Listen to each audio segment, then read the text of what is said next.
Hello बच्चों, आप सबका स्वागत है मैथोरियल्स के इस यूट्यूब चैनल में। आज हम देखने वाले हैं क्लास 10th का periodic classification of elements chapter, जो कि साइंस का है, साइंस 1 का। तो सबसे पहले यहाँ पे हम लोग सबको समझना है कि 7th और 8th स्टैंडर्ड का कि ये word what is matter, matter क्या होता है वो हम लोग पहले समझ लेते हैं। कि matter is everything around us that occupies space, मतलब हमारे आजू बाजू में ऐसी जो चीज़ें हैं जो जगह पर कब्जा करे हुए हैं को, या ऐसे चीज़ों को हम लोग यहाँ पे क्या बोलेंगे, मैटर बोलेंगे। मतलब जो भी कुछ भी हो सकता है, जैसे कि लैपटॉप हो सकता है, पेन बुक हो सकता है, टेबल टीवी, जो भी ऐसी जगह जो जगह कवर करते हैं उनको हम लोग यहाँ पे क्या बोलेंगे, मैटर बोलेंगे। ठीक है, मतलब मैटर मतलब यहाँ पे कुछ भी एग्जांपल्स हो सकता है। जैसे कि एग्जांपल ऑफ मैटर अगर हम यहाँ पे देखें तो पेन हो सकता है, आइस हो सकता है, बुक हो सकता है। लेकिन यहाँ पे अगर एयर आप बोलेंगे तो ये एयर जो है वो जगह ऑक्यूपाई नहीं कर पाता, तो उसको हम लोग यहाँ पे क्या बोलेंगे, वो मैटर नहीं है, तो वो मैटर से रिलेटेड है ही नहीं। जैसे कि यहाँ पे लाइट है, साउंड है एंड हीट यहाँ पे जो दिया हुआ है आर नॉट मैटर। अगर अभी ये मैटर क्यों नहीं है, because they do not occupy space, वो जगह मतलब कब्जा करके नहीं रख सकते, तो इसलिए हम उनको क्या बोलेंगे, मैटर नहीं है। तो मैटर क्या होता है, ऐसी चीज़ें जो होती है जो रखने के बाद जो स्पेस ऑक्यूपाई करती है उसको हम यहाँ पे क्या बोलेंगे, मैटर। ठीक है, तो ये मैटर हम लोग ने अभी समझ लिया। आगे देखते हैं कितने टाइप्स के मैटर्स होते हैं, तो ये भी हम लोग आप लोगों को पता होगा। There are 3 states of matter. जैसे कि पहले है सॉलिड, जिसमें हम मतलब ऐसी चीज़ें जो बहुत हार्ड होती है, जो छूने के बाद हम लोग को हार्ड लगती है, सख्त लगती है, उसको हम लोग यहाँ पे क्या बोलते हैं, सॉलिड।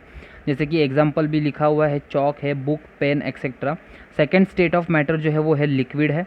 लिक्विड मतलब जो लिक्विड फॉर्म में होता है, द्रव्य पदार्थ होता है, उसको हम लोग यहाँ पे क्या बोलेंगे, लिक्विड। जैसे कि वाटर, मिल्क, ब्लड, यूरिन, शरबत वगैरह, जो भी ऐसी चीज़ें जो होती है उसको हम यहाँ पे बोलते हैं। और ये सॉलिड हो गया, लिक्विड हो गया। थर्ड वाला जो है वो गैसियस स्टेट है, ये गैस बोलते हैं उसको। जैसे एग्जांपल एयर है, oxygen, nitrogen, carbon dioxide, sulphur dioxide, मतलब ऐसी जो भी चीज़ें हैं उसको हम लोग यहाँ पे क्या बोलेंगे, गैस।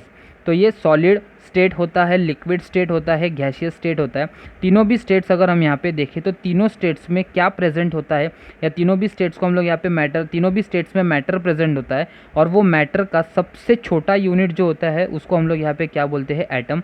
देखो यहाँ पे दिया हुआ है, all matter is made up of an atom and atom is the smallest unit of matter. मतलब जो भी गैस होगा, लिक्विड होगा या सॉलिड होगा, वो तीनों भी मैटर है। और वो मैटर का सबसे छोटा फॉर्म या सबसे छोटा माइन्यूट पार्ट जो होता है उसको हम लोग यहाँ पे क्या बोलते हैं, एटम। जैसे कि आप लोग यहाँ पे गैस का देख सकते हो, जैसे कि गैस में भी दिया हुआ है कि मैटर्स, एटम्स जो दिया दिख रहा है आपको, लेकिन लूजली पैक्ड है। लिक्विड में एटम्स दिख रहा है लेकिन थोड़ा गैस से अगर कंपेयर करेंगे तो थोड़ा नज़दीक नज़दीक है। सॉलिड्स का जो एटम्स है उनका स्ट्रक्चर देखेंगे तो सॉलिड्स में बहुत ही टाइटली पैक्ड हुआ रहता है, तो टाइटली पैक्ड एटम्स रहते हैं वहाँ पे, इसलिए वो हार्ड रहते हैं। और गैसियस स्टेट में जो एटम्स होते हैं वो बहुत दूर दूर होते हैं, उनका इंटरमॉलिक्यूलर स्पेस जो होता है वो बहुत ज़्यादा होता है। जैसे भी हम लोग ने यहाँ पे अभी देखा कि जो तीनों भी मैटर्स है, सबका स्मॉलेस्ट यूनिट या स्मॉलेस्ट फॉर्म जो है वो किसका है, क्या है, एटम है। ठीक है, तो अभी हम आगे जाएंगे। आगे हम देखेंगे अभी सॉलिड, लिक्विड और जो गैस, तीनों स्टेट्स ऑफ मैटर्स देखा, उनका रिलेशन क्या है एक दूसरे के साथ, वो हम लोग अभी यहाँ पे देखेंगे। तो सबसे पहले यहाँ पे जो दिया हुआ है वो है सॉलिड, और सेकंड आता है लिक्विड, और थर्ड आता है गैस, जो कि हम लोग ने लाइन से ही देखा था।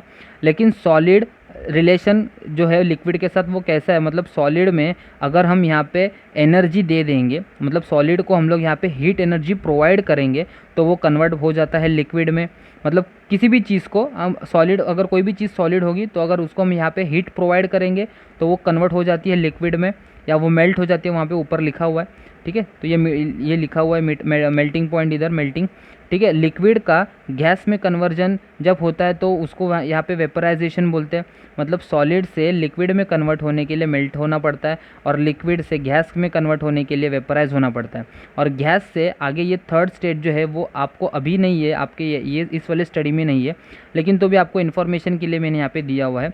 गैस से अगर प्लाज्मा स्टेट में अगर कन्वर्ट होना है वो तो आयोनाइज्ड होना पड़ेगा यहाँ पे। ठीक है, तो ये सॉलिड हो गया स्टेट, लिक्विड हो गया, गैस हो गया, और ये फोर्थ जो स्टेट ऑफ मैटर है वो है प्लाज्मा स्टेट। ठीक है। अभी वापस उल्टा आने के लिए, मतलब अगर प्लाज्मा स्टेट से गैस के स्टेट में आना है तो डी आयोनाइज्ड होना पड़ेगा, गैस के स्टेट से लिक्विड स्टेट में आना है तो कंडेंस होना पड़ेगा, और लिक्विड स्टेट से अगर सॉलिड स्टेट में आना है तो हम लोग को यहाँ पे क्या होना पड़ेगा, फ्रीज करना पड़ेगा, तब वो सॉलिड में कन्वर्ट होगा। इसका हम लोग अभी यहाँ पे एग्जाम्पल भी देखेंगे। जैसे कि आप लोगों को पता है कि आइस है जो हम लोग फ्रिज में रखते हैं वो सॉलिड फॉर्म में होता है, बराबर। अगर हम आइस को अगर हीट प्रोवाइड करेंगे या उसको हम अगर थोड़ा गर्मी दे देंगे तो वो गर्मी की वजह से किस में कन्वर्ट हो जाएगा, या मेल्ट हो जाएगा, वाटर में कन्वर्ट हो जाएगा, बराबर। वाटर को और अगर हीट दे देंगे, अगर गैस पे हम लोग पानी रखेंगे तो पानी का कन्वर्जन किस में होता है, वेपराइज में होता है। जैसे मतलब स्टीम जिसको हम बोलते हैं ना, भाप, तो वेपराइज में कन्वर्जन होगा। तो ये कन्वर्जन जो हुआ वो कैसे हुआ है, आइस का वाटर में कैसे हो गया, जैसे हम लोग यहाँ पे हीट दे देंगे, हीट प्रोवाइड करेंगे, तब वो आइस से वाटर में कन्वर्ट होगा। और वाटर से भी वेपर में कैसे कन्वर्ट हुआ, हम लोग ने क्या किया, वापस हीट देना पड़ेगा। अगर हम हीट देंगे तो भी वो किस में कन्वर्ट होगा, वाटर से वेपर में कन्वर्ट होगा। और यही सेम फॉर्म उसका उल्टा रहता है। जैसे कि यहाँ पे वेपर से वाटर में कन्वर्ट करना है तो हम लोग को, जैसे कि ऊपर वाले स्टेट में, ये वाले स्टेट में हम लोग ने क्या किया था, हीट प्रोवाइड किया था, और ये वाले स्टेट में हम लोग को क्या करना पड़ेगा, उसमें से हीट लेना पड़ेगा।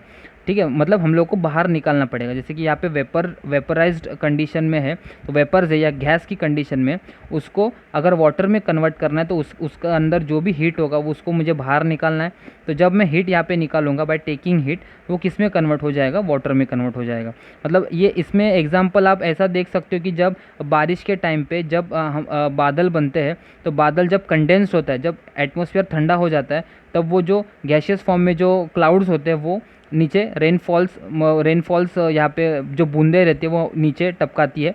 मतलब वो किस में कन्वर्ट हो जाता है, गैस में थे वेपराइज फॉर्म में, क्लाउड्स जो थे वो किस में कन्वर्ट हो गए, वाटर के फॉर्म में कन्वर्ट हो गए। मतलब रेनफॉल आया किसकी वजह से, एटमॉस्फेयर ठंडा होने की वजह से। एटमॉस्फेयर ठंडा होना मतलब क्या, वेपर से या गैस से हीट बाहर निकालना।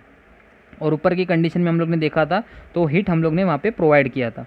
ठीक है, अभी वाटर, वेपर से वाटर हो गया, अभी वाटर से कौन से फॉर्म में कन्वर्ट होने वाला है, वाटर से वो कन्वर्ट होने वाला है आइस के फॉर्म में। बाय टेकिंग हीट हम लोग वो किस में कन्वर्ट कर सकते हैं, आइस में।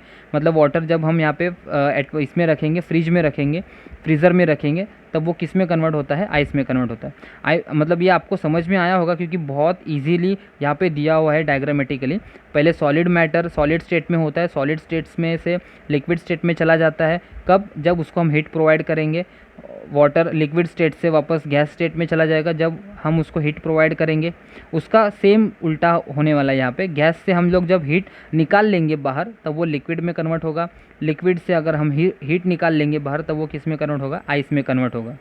तो जैसे कि डायग्राम से पहले हम लोग ने देखा था कि तीनों भी स्टेट्स ऑफ मैटर जो है, जैसे कि सॉलिड, लिक्विड और गैस, उन सब का स्मॉलेस्ट यूनिट क्या था, एटम। तो हम लोग यहाँ पे समझ लेते हैं कि क्या है। Atoms are tiny particles made up of proteins. तो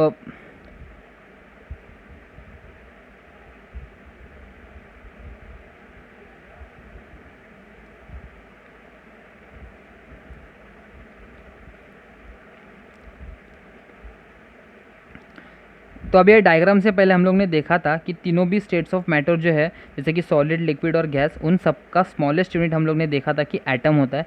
तभी वो समझ लेते हैं कि एटम क्या है। तो atoms are tiny particles made up of protons, neutrons and electrons. मतलब अभी जो हम लोग ने देखा था कि सॉलिड, लिक्विड और गैस, वो उन सब का सबसे छोटा यूनिट जो होता है वो क्या है, एटम। और यहाँ पे भी एटम के अंदर भी यहाँ पे आपको प्रोटॉन्स देखने को मिलेगा, न्यूट्रॉन्स देखने को मिलेगा और इलेक्ट्रॉन्स देखने को मिलेगा। मतलब ये होता कैसे, तो उनका स्ट्रक्चर देखते हैं यहाँ पे। इसको हम यहाँ पे क्या बोलेंगे, एटम। जैसे कि यहाँ पे मिडल में न्यूक्लियस होता है और न्यूक्लियस के अंदर यहाँ पे प्लस साइन वाला पॉजिटिव प्रोटॉन होता है यहाँ पे, और जो दूसरा है वो न्यूट्रॉन्स होता है, वो न्यूट्रल होता है, उसको कोई चार्ज नहीं होता। और यहाँ पे ऑर्बिट के अंदर नेगेटिव इलेक्ट्रॉन्स यहाँ पे रिवॉल्व करते रहते हैं। जैसे कि अपना सोलार सिस्टम का जो कंडीशन है ना, या सोलार सिस्टम जैसा अपना दिखता है वैसा ही सेम। मिडल में क्या होता है, सन।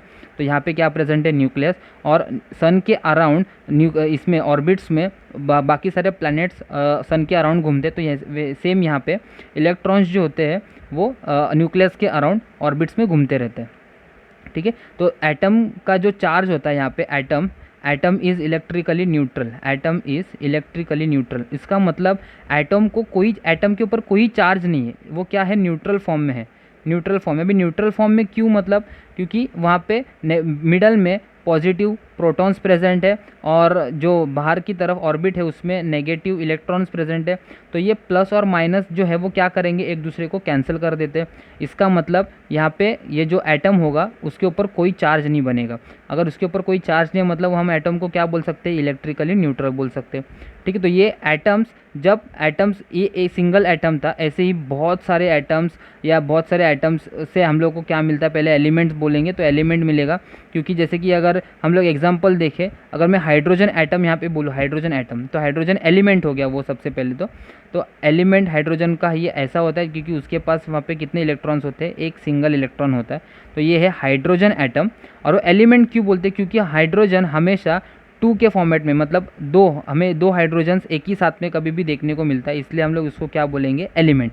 जैसे कि हमारे पास O है, O का भी सिंगल एटम कभी देखने को नहीं मिलता, O भी हमेशा 2 के फॉर्म में। अगर ये आपको वीडियो पसंद आया है तो आप इस वीडियो को लाइक कीजिए, शेयर कीजिए, कमेंट कीजिए और चैनल को सब्सक्राइब करना ना भूलिए। Thank you.